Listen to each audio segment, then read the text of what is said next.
Have you ever tried adobo? If you haven't, this might be the moment you start making it every week. In this series of videos, I'll be showing you how versatile this Filipino cooking method is, from meat, to fish, to vegetables. In this video, I'll try chicken and duck.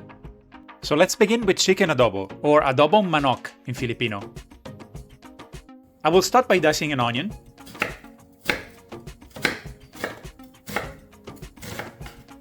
Then I'll take 2 chicken legs and I'll chop them into 3 pieces each. This is not strictly necessary, but smaller pieces will ensure that the meat absorbs flavor more evenly when cooking. Chicken is definitely the most popular adobo ingredient along with pork, which I made in the first episode. I'll leave the link in the description if you want to check it out. And this is really all the preparation I'm going to be needing before I can start cooking. So I'll take a saucepan, add some vegetable oil, and then I'll throw in the onion. I'll saute it very briefly, just a couple of minutes, then I'll add a teaspoon of ginger paste and 2 crushed garlic cloves. It's time to add in the chicken and let it slowly brown. I'll cover the pan with a lid, but every now and then I'll give the chicken a stir and flip it. After about 5 or 10 minutes, I'll add 2 tablespoons of rice vinegar and 4 tablespoons of soy sauce. Rice vinegar is actually a replacement for cane vinegar or coconut vinegar that I use in the Philippines, but you can also use white wine vinegar. I will also grind in some black pepper, and I'll add a couple of bay leaves.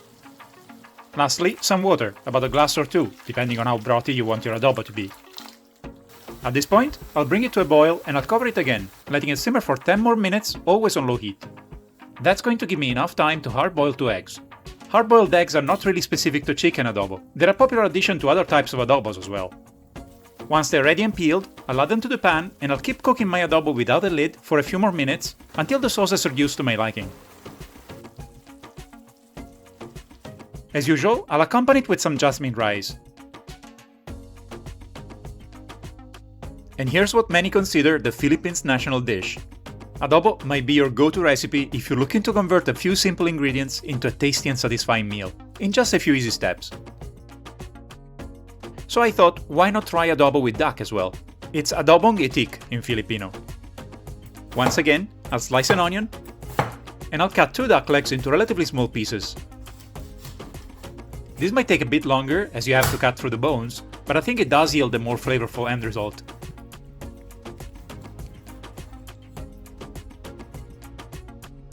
Now I'll add some vegetable oil to my wok and I'll briefly saute the onion. Just like before, I'll add 1 tablespoon of ginger paste, 2 minced garlic cloves, and then the meat. I'll let it brown with the lid on to help retain the moisture and cook more evenly. Then I'll add 2 bay leaves, 3 tablespoons of soy sauce, 1 tablespoon of rice vinegar, 1 tablespoon of oyster sauce, black pepper, and enough water to cover the meat.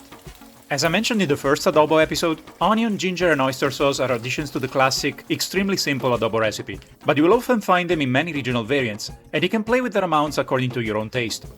You can also add chili or sugar to adjust the flavor profile to your liking. Anyway, my duck adobo has been simmering for 45 minutes with the lid on, and check out how juicy it looks. You can reduce the sauce further, or even thicken it with cornstarch if you want, but this will do for me. I also prepared some jasmine rice, as usual.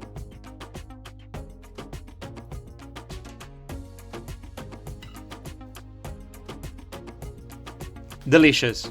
The meat is tender, and the gravy is so rich with all the fat from the duck leg.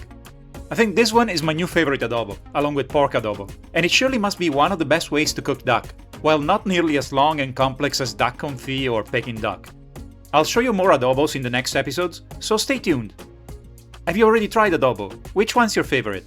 Let me know in the comments. And if you enjoyed this video, please consider giving it a thumbs up and subscribing.